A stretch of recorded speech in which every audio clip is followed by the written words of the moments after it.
गर्मी के महीने में मेरे दरवाजे की बेल बजी तो मैंने दरवाजा खोला तो एक शख्स पोस्टर थमाते हुए बोला कि सर हम जल जीवन मिशन से हैं, आप हमारे तरीके अपनाइए और पानी बचाइए।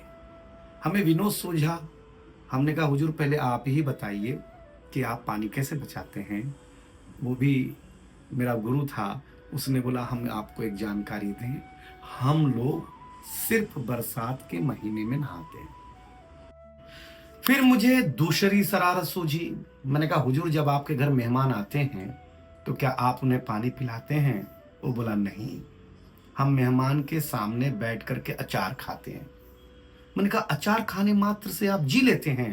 बोले नहीं हुजूर, जब हम मेहमान के सामने बैठ करके अचार खाते हैं तो अचार के चटखारे से मेहमान के मुंह में पानी आता है और वो पी लेते हैं। मैंने उसके सामने हाथ जोड़ा और मैंने कहा कमाल हो भाई। उसने बोला कमाल मैं नहीं हूं, कमाल तो पानी है और पानी की हम सब पर बड़ी मेहरबानी है। पेड़ हो, पक्षी हो या जानवर हो या जात हो इंसानी, एक बात याद रखना, सबको चाहिए पानी। इतनी बातचीत के बाद उसने कहा कि अगर आपकी आज्ञा हो तो मैं अंदर आ जाऊं और एक बात सुनाऊं। हम लोग जो सुनते हैं राम कहानी, उसके पीछे भी है पानी। अगर श्रवण कुमार जो माँ बाप को पानी लेने गए थे, राजा दशरथ ने उन्हें जानवर समझ के न मारा होता तो राम राजा ही होते, वनवास न धारा होता। सीरी फरियाद का जो किस्सा है, पानी उसका महत्वपूर्ण हिस्सा है। पानी में ही तो अलाउद्दीन खिलजी ने रानी पद्मावती का चेहरा देखा था और पानी की जिद कर ली थी। लेकिन रानी पद्मावती भी छत्राणी थी, जौहर करके पानी की लाज रख ली थी। एक बात बड़ी मुश्किल से हमने जानी है, धरती और आकाश के प्रेम के बीच में भी पानी है।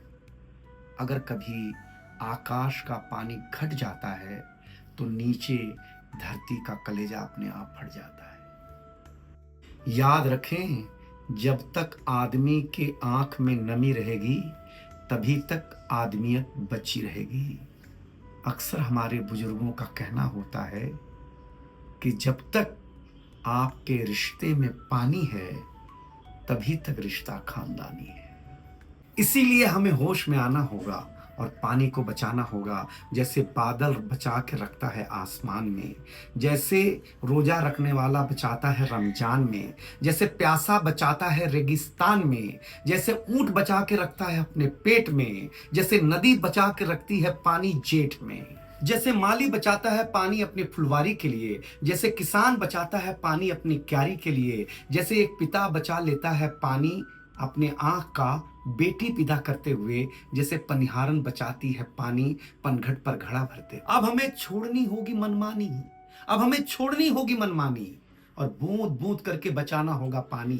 अगर हमने ऐसा ना किया तो हमारी और आपकी तो जैसे तैसे कट जाएगी, लेकिन हमारी आने वाली पीढ़ी पानी की एक एक बूंद के लिए तरस जाएगी।